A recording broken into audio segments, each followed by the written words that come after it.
Good evening and welcome to Red Bull's Game Night from our MSG studios in New York City. I'm Tina Cervasio.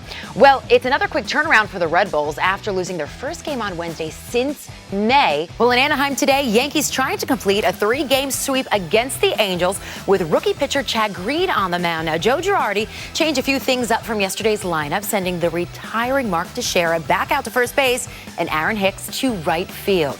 In golf, despite the miserable weather, Jimmy Walker won the PGA Championship at Baltusrol.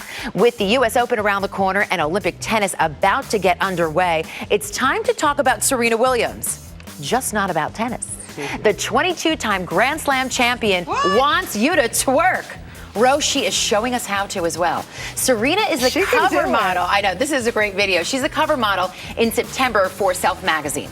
And the magazine released this exclusive video of Serena instructing us how to twerk.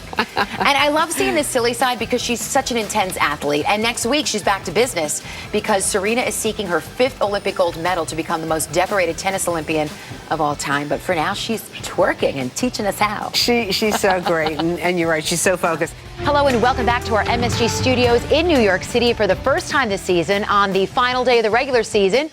Steve Shep and I are all on the same set together. Good to see you guys here at halftime. Let's talk about your MLS awards for this 2016 season. And Shep, I'm going to begin with you. Who is your Rookie of the Year? Rookie of the Year. It's a slam dunk. Jordan Morris has answered the call this year. You know, just a follow-up question. Do you ever think, what if Alex Mule played the entire season from the start of the year? Would he be in the running with these two? I don't think he has the numbers that kind of support a Rookie of the Year candidacy. It was an absolutely amazing atmosphere. As you could hear already, the fans are still cheering. There's still a couple people left here at the River Rock Restaurant and Marina Bar. Now, everyone was cheering on USA as they won that World Cup.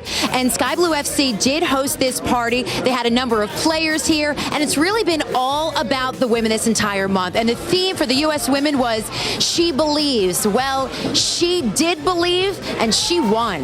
The Cowboys offense continues to operate without their field general Tony Romo, not due back until late November. But speculation ran wild this week about Des Bryant's possible return against the Giants. One thing is for certain, though, this is a crucial divisional game. In just a few minutes, you will be seeing the World Cup champions come right behind us and head towards City Hall, and all 23 members of the team will be here.